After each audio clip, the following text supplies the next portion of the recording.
பழைய மரப்பட்டறையில் மரத்தூள் மற்றும் வார்னிஷ் வாசனை வீசியது.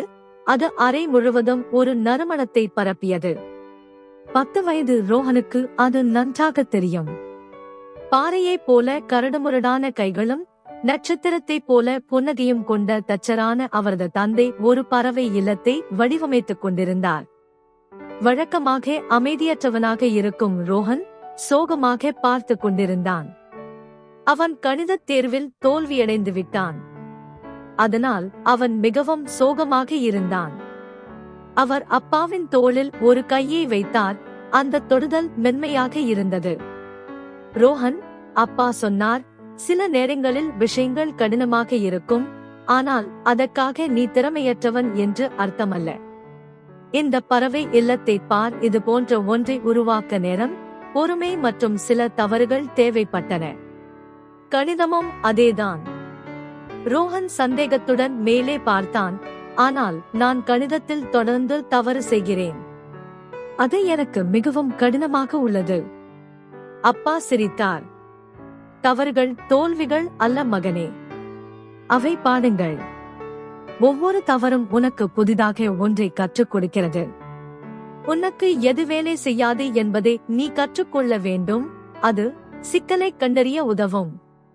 இது இந்த மரத்துண்டுகளை ஒன்றாக பொருத்த முயற்சிப்பது போன்றது. அவை சரியாக பொருந்தும் வரை நீ முயற்சி செய்து கொண்டே இருக்க வேண்டும்.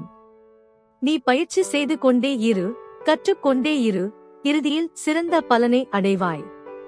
அவர் வினோதமான வடிவிலான மரத்துண்டுகளின் குவியலை சுட்டிக்காட்டினார். இவற்றைப் பார். அவை இப்போது பயனற்றதாக தோன்றலாம், ஆனால் கொஞ்சம் படைப்பாற்றல் இருந்தால் அவற்றை பயன்படுத்தி அழகான ஒன்றை உருவாக்க முடியும். உனது தவறுகள் இந்த துண்டுகளைப் போன்றவை.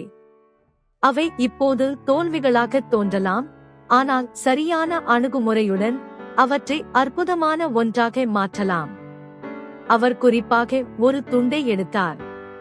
உதாரணமாக, இந்த துண்டு பறவை இல்லத்திற்கு மிகவும் வளைந்திருக்கும், ஆனால் இது ஒரு சிறிய சிற்பத்தின் அடித்தளத்திற்கு சரியானதாக இருக்கும். அதன் தனித்துவமான வடிவத்தை தனக்கு சாதகமாக எவ்வாறு பயன்படுத்துவது என்பதை அவர் ரோஹனுக்கு காட்டினார். அன்று ரோஹன் ஒரு கணித மேதையாக மாறவில்லை, ஆனால் அவன் தந்தையின் வார்த்தைகள் அவனை நிம்மதியாக்கியது. ரோஹன் தனது தவறுகளை தோல்விகளாக பார்க்காமல் கற்றுக்கொள்ளும் வாய்ப்புகளாக பார்க்கத் தொடங்கினான். அவன் தனது கணித பிரச்சினைகளை ஒரு வித்தியாசமான மனநிலையுடன், நேர்மறையான மனநிலையுடன் அணுகத் தொடங்கினான். அன்று முதல் அவன் சரியான பதிலை பெறுவதில் மட்டும் கவனம் செலுத்தாமல் செயல்முறையை புரிந்து கொள்வதில் கவனம் செலுத்தினான். அவன் அதிகமாக பயிற்சி செய்தான், தேவைப்படும் போது உதவியை நாடினான்.